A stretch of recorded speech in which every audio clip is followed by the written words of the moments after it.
सभी को नमस्कार। भारत के भूगोल में आज हम अध्ययन करेंगे भारत के भूआकृतिक प्रदेशों के बारे में। इसमें आज हम भारतीय मरुस्थल के बारे में अध्ययन करेंगे।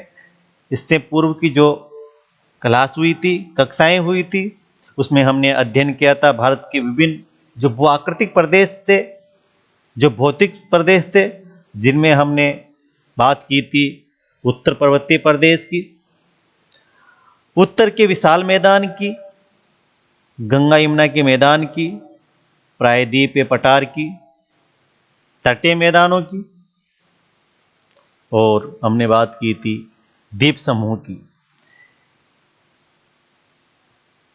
यह जो मरुस्थलीय क्षेत्र है, इसे हम थार का रेगिस्तान भी कहते हैं। यह भारत के उत्तर पश्चिमी दिशा में स्थित एक भूआकृतिक प्रदेश है, जिसकी जलवायु धरातलीय विशेषताएं अन्य भाग से भिन्न है। हमने शुरुआत में जब भारत का अध्ययन किया था, इसके भूआकृतिक प्रदेशों का अध्ययन किया था, तब हमने बात की थी जो उत्तर का विशाल मैदान उत्तर पर्वतीय प्रदेश था, इसके बारे में। इसके अलावा हमने बात की थी विशाल मैदान के बारे में, जिसमें विभिन्न क्षेत्र हमने देखे थे। इसके बाद प्रायद्वीपीय पठार की हम चर्चा की थी। इसके बाद हमने द्वीप समूह का अध्ययन किया था, और साथ ही साथ हमने तटीय मैदानों का भी वर्णन किया था। तो आज हम इसमें वर्णन करेंगे जो थार का रेगिस्तान है, जो मरुस्थलीय भाग है, उसका आज हम अध्ययन करेंगे। इस मरुस्थलीय क्षेत्र की इस जलवायु विभिन्नताएं, धरातलीय स्वरूप में जो भिन्नताएं मिलती है, वह किस वजह से मिलती है?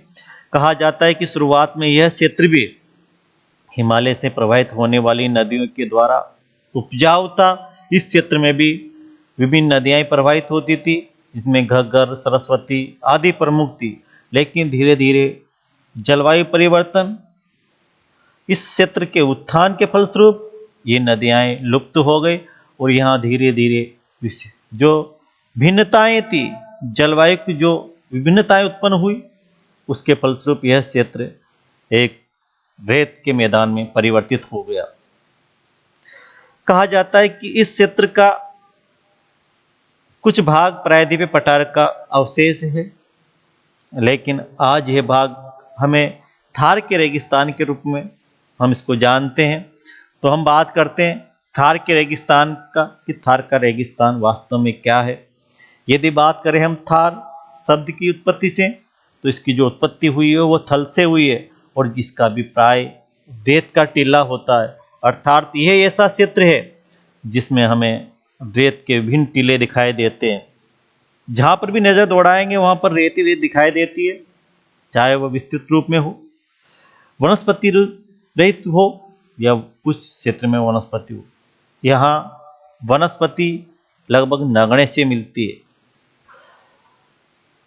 कहा जाता है कि मरुस्थल की यह रेत पूर्व कैम्ब्रियन युग की जो चट्टानें थी, जैसे ग्रेनाइट, आग्नेय, जो लगभग 3.8 अरब वर्ष पुरानी है, के साथ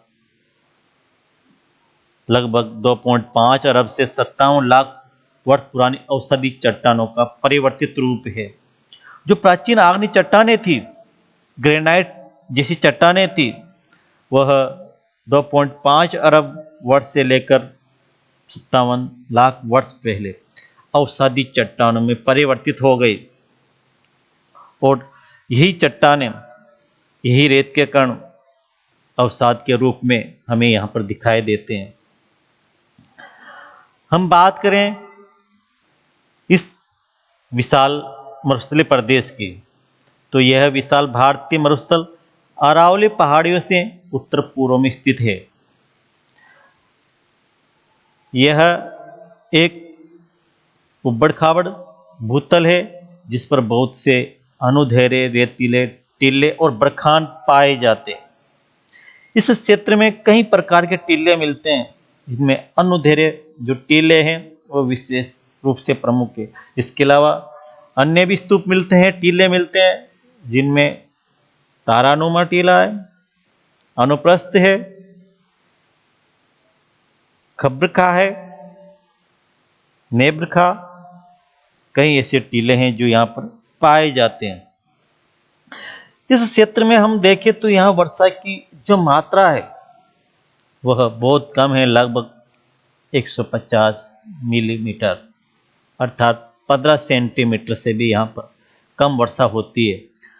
और इसी के परिणाम स्वरूप यह शुष्क और वनस्पति रहित क्षेत्र हो गया है।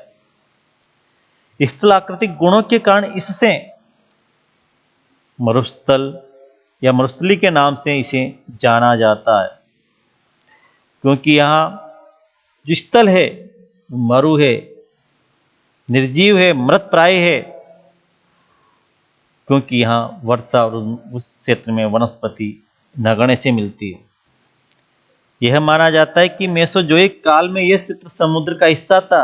इसकी पुष्टि जो जैसलमेर में आकल में जो काष्ठ जीवाश्म पार्क है, आकलवुड पॉन्सिल पार्क है, उसमें उपलब्ध प्रमाणों तथा जैसलमेर के निकट ब्रह्मासर के आसपास के समुद्री निक्षेपों में होती है। कहा जाता है कि इसके जो निर्माण है,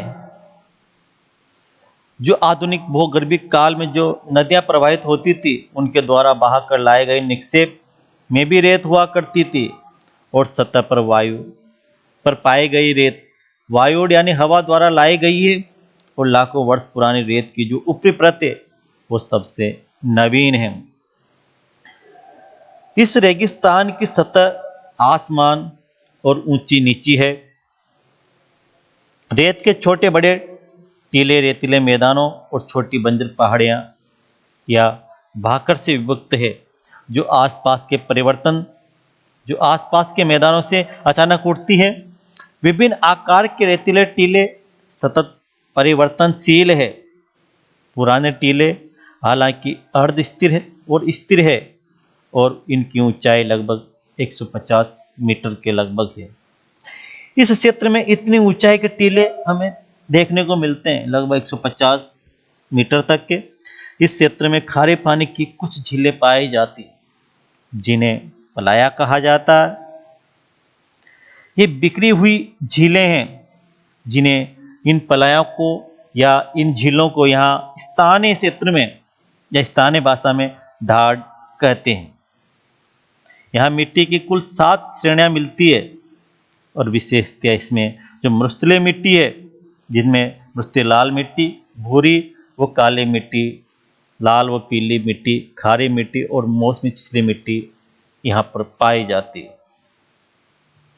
हम बात कर रहे हैं इस क्षेत्र की, तो इसमें हम देखते हैं कि भूगर्भिक जो चट्टान संरचना है वो प्रायद्वीपीय पठार का विस्तार है, तथापि अत्यंत शुष्क दशाओं के कारण इसकी धरातलीय जो आकृतियां हैं, जो भौतिक अपक्षय और पवन क्रिया द्वारा निर्मित है, क्योंकि भौतिक जो अपक्षय होता है अपने स्थान पर काट छांट करती रहती है।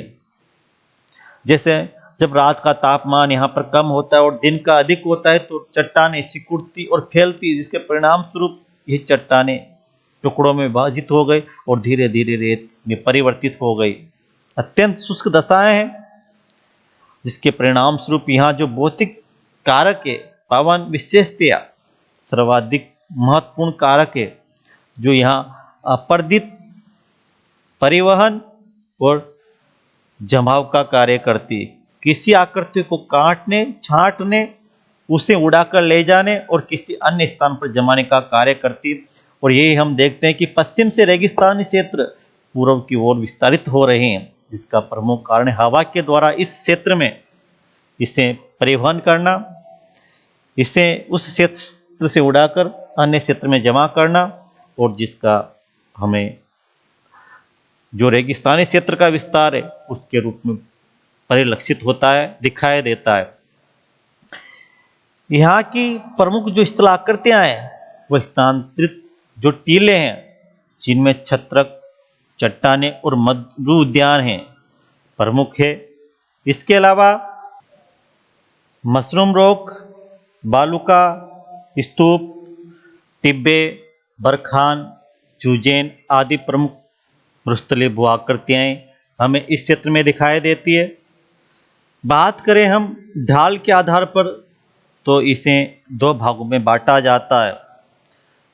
थार का जो मरुस्थल है, इसका उत्तरी भाग जिसका ढाल पाकिस्तान के सिंध प्रांत की ओर है और दक्षिण का भाग जिसका ढाल कच्छ के रन की ओर है। इस क्षेत्र में हम बात करें तो हम देखते हैं कि इस क्षेत्र में जो मरुस्थलीय क्षेत्र है, इसके दक्षिणी भाग में बहने वाली जो नदी है वह लूनी नदी है और इस क्षेत्र की प्रमुख नदी लूनी नदी है।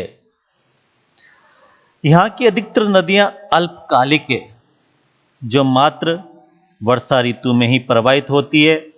जब पानी की अधिकता होती है, वर्षा होती है, तो वर्षा इन नदियों में प्रवाहित होने लगती है और बाकी समय वर्षा ऋतु के अलावा ये नदियां शुष्क हो जाती है, सूख जाती है, जल का अभाव हो जाता है, क्योंकि यहाँ पर जो मरुस्थलीय दशाएं हैं, इसकी प्रमुख विशेषता है यहाँ अल्प वृष्टि और बहुत अधिक वाष्पीकरण होता है। इस वजह से इस क्षेत्र में हमेशा जल का संकट बना रहता है। ये नदियां सिर्फ मौसम आधारित है, मौसमी नदियां हैं और अधिकतर नदियों का जो जल है वह समुद्र तक नहीं पहुंचता, पलाया छोटी छोटी झीलों में समाहित हो जाता है। अधिकतर नदियां तो सामरिक जो झील है उसी में समाहित हो जाती है। हम बात करें जो मरुस्थलीय प्रदेश है तो इसके बारे में हम देखते हैं। भारतीय मरुस्थलीय में हम देखते हैं कि इस क्षेत्र की जलवायु दशाएं हैं वह विकटपूर्ण है। यहाँ अंतस्थलीय अफवाह के उदाहरण हमें देखने को मिलते हैं, जहाँ जो नदियां हैं वह नदियां झीलों या पलायों में मिल जाती है। यह ऐसा क्षेत्र है जहां जल का संकट बना रहता है। विशेषतया अल्पवृष्टि या यूं कहें कि जो जलवायु दशाएं वह विकट है और रेगिस्तानी क्षेत्र होने के कारण बहुत अधिक मात्रा में यह जल का अवशोषण कर लेती है। यहाँ वाष्पीकरण की क्रिया अधिक है।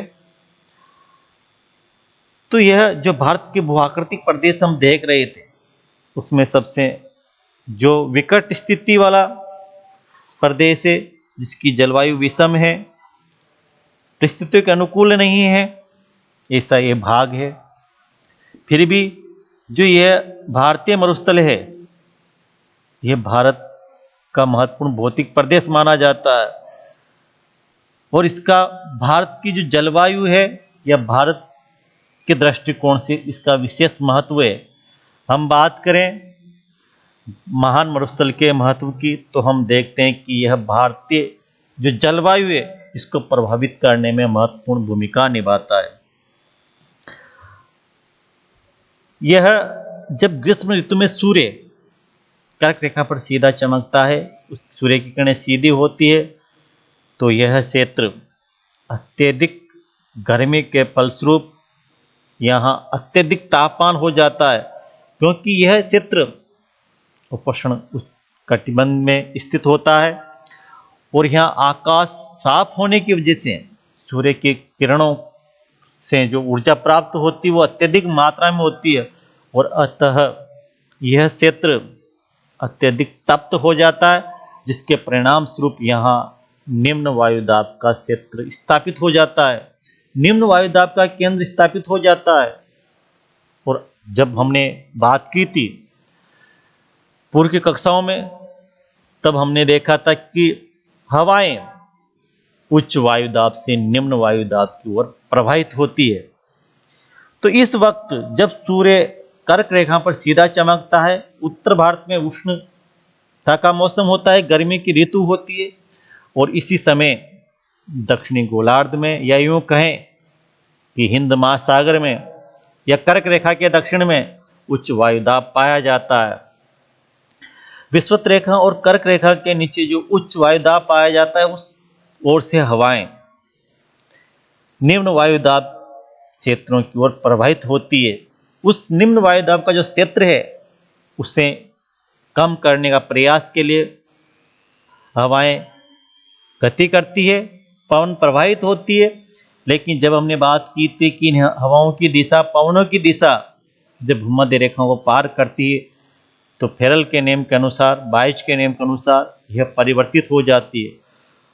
और जब हवाएं समुद्री क्षेत्र से, उच्च वायुदाब के क्षेत्र से निम्न वायुदाब की ओर चलती है तो उस क्षेत्र से ये आर्द्रता ग्रहण कर लेती है और आर्द्रता युक्त होकर पवनें जब इस क्षेत्र में आती है और पहाड़ों से टकराती, पर्वतों से टकराती है, तो इस क्षेत्र में इन हवाओं के द्वारा यहाँ वर्षा की प्राप्ति होती है। तो जो भारतीय जलवायु है उसको मानसूनी जलवायु के रूप में यह प्रदेश महत्वपूर्ण भूमिका निभाता है, वर्षा करने में महत्वपूर्ण भूमिका निभाता है। इसके बाद बात करें हम तो यहाँ पर जो वनस्पति पाई जाती है वह वनस्पति मरुद्भिद वनस्पति पाई जाती है, जिसको जल की आवश्यकता कम होती है। कटीली झाड़ियों के रूप में पाई जाती है। इनके पत्तियां नहीं होती, जो पत्तियां होती है कांटों के रूप में होती है, और इनसे जो वाष्प उत्सर्जन की क्रिया है वह बहुत कम मात्रा में होती है। इस क्षेत्र में हम बात करते हैं तो यह क्षेत्र एक ऐसा क्षेत्र दिखाई देता है जहां रेत के अलावा और कुछ हमें दिखाई नहीं देता। सर्वत्र रेत ही रेत हमें दिखाई देती है। वनस्पति रहित रेत के टीले पाए जाते हैं जो पर्यटकों को आकर्षित करते हैं। और जैसलमेर में जो सम रेत के टीले हैं, सम तहसील में, वहां पर तो हमें विशाल छोटे पर्वतों के समान इन टीलों का अवलोकन होता है, जो पर्यटन उद्योग को विकसित करता है। और यह भाग, हम बात करें महान मरुस्थल की, तो यह भाग समुद्री अवशेष होने के कारण यहाँ खनिज तेल मिलता है। जब भूगर्भीय हलचल हुई तो यह भाग कुछ परिवर्तित हुआ। कहा जाता है कि यह क्षेत्र पूर्व में 33 सागरभूष नदी का क्षेत्र था, जिसमें विभिन्न प्रकार के समुद्री जीवाश्म मिलते थे। और यह जीवाश्म जो भूगर्भिक हलचल थी, उस भूगर्भिक हलचल के फलस्वरूप यह जीवाश्म खनिज तेल में परिवर्तित हो गए। जो भूगर्भिक ताप और दाब की जो क्रियाएं हुई उसके परिणाम स्वरूप यह खनिज तेल में परिवर्तित हो गया। आज हम देखते हैं बाड़मेर जैसलमेर का जो क्षेत्र है वह खनिज तेल के लिए प्रसिद्ध क्षेत्र है। यहाँ खनिजों के विपुल भंडार हमें मिलते हैं। और राजस्थान वर्तमान समय में खनिज तेल की दृष्टि से एक आत्मनिर्भरता की ओर बढ़ता हुआ दिखाई दे रहा है। इस क्षेत्र में खनिज तेल की प्राप्ति के परिणाम स्वरूप यह क्षेत्र विकसित होता जा रहा है। इस क्षेत्र में नवीन उद्योगों की संभावना बढ़ी है और इस क्षेत्र का जो विकास है वह अग्रसर हुआ है। हम बात करें इस क्षेत्र की तो इस क्षेत्र में मुख्यतः पशुपालन किया जाता है। भारत की यदि भेड़ों की बात करें तो भेड़ पालन में राजस्थान नंबर 1 माना जाता है। इसी के अलावा इस क्षेत्र में बकरी, ऊंट पालन भी प्रमुखता से किया जाता है। ऊंट के लिए तो ये स्थान या ये क्षेत्र सर्वोत्तम माना जाता है, क्योंकि इसकी जो रेत है ऊंटों के जो स्थिति है, उसकी जो बनावट है उसके लिए उत्तम होती है। और ऊंट के लिए कहा जाता है कि ऊंट रेगिस्तान का जहाज है, क्योंकि उसके जो पांव होते हैं वो इसी रेत के अनुरूप मिलते हैं। भारत के पश्चिम में पाकिस्तान एक देश है। राजस्थान या यूं कहीं कि थार के रेगिस्तान में ही जो भारत पाक सीमा है वो स्थित है। और इस जो सीमा है तो अंतर्राष्ट्रीय सीमा होने के कारण इसका सामरिक दृष्टि से और भी महत्व हो जाता है। विदेशी आक्रांताओं से सुरक्षा और जो इस क्षेत्र की जो जलवायु है उनको इस क्षेत्र में प्रवेश करने से रोकती है। इस क्षेत्र में जो पशुपालन किया जाता है उससे यहाँ के निवासियों की जो आर्थिक क्रियाएं फलीभूत हुई है। पशुपालन के फलस्वरूप ही यहाँ पर डेयरी पालन, डेयरी उद्योग का विकास हुआ है। यहाँ पर राजस्थान में ऊन उद्योग का प्राप्ति के परिणाम स्वरूप ऊन से निर्माणकारी जो भी उद्योग है उसका विकास हुआ है। अर्थात हम कह सकते हैं कि जो भारतीय मरुस्थल है, महान मरुस्थल है, जिसकी जो जलवायु है वह विकटपूर्ण है और विकटपूर्ण होती हुई भी यहाँ के निवासियों को सहनशील उद्यमी बनाती है। और इस क्षेत्र का सामरिक दृष्टि से, आर्थिक दृष्टि से, खनिज तेल की दृष्टि से अत्यधिक महत्वपूर्ण स्थान है। कहा जाता है कि इस क्षेत्र का यदि सुव्यवस्थित सिंचाई सुविधाएं प्राप्त करा दी जाए तो यह क्षेत्र अन्न उत्पादन के लिए भी अति उपयोगी सिद्ध होगा, जिसका उदाहरण हमें श्री गंगानगर हनुमानगढ़ में गंग नहर और इंदिरा गांधी नहर के परिणाम स्वरूप देखने को मिलता है। आज श्री गंगानगर को भारत का राजस्थान का अन्न भंडार कहते हैं, क्योंकि यहाँ की जो मिट्टी है ये उपजाऊपन है और सिंचाई की सुविधा प्राप्त होने के परिणाम स्वरूप यह मिट्टी खाद्यान्न या यूं कहें कि कृषि उत्पादन में अति महत्वपूर्ण भूमिका निभाती है। इसी कारण इस क्षेत्र में परिवहन के साथ साथ सिंचाई की जो सुविधाएं इनका विस्तार किया जा रहा है। अंतर्राष्ट्रीय सीमा के सहारे परिवहन साधनों का, विशेषतः सड़क परिवहन का विकास किया जा रहा है। इंदिरा गांधी जैसी एक बहुउद्देशीय सिंचाई परियोजना संचालित की जा रही है, जो इस क्षेत्र में जलवायु परिवर्तन या पारिस्थितिक परिवर्तन लाने में महत्वपूर्ण भूमिका निभा रही है। खनिज संसाधनों की वजह से यह क्षेत्र अति महत्वपूर्ण क्षेत्र के रूप में परिवर्तित हो गया है। आज विभिन्न बहुराष्ट्रीय कंपनियां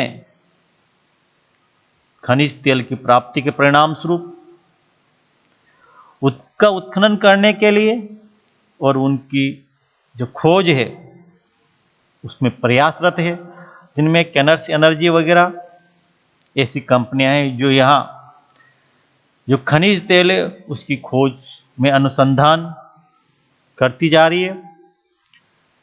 तो कहने का अर्थ यह है कि जो भारतीय महान मरुस्थल है, जलवायु परिस्थितियां अनुकूल नहीं होते हुए भी यह क्षेत्र भारत के लिए आर्थिक, सामरिक दृष्टि से अति महत्वपूर्ण क्षेत्र है। यह क्षेत्र एक ऐसा क्षेत्र है जहां विपुल ऊर्जा भंडार हमें प्राप्त होते हैं, चाहे सौर ऊर्जा लो, पवन ऊर्जा लो।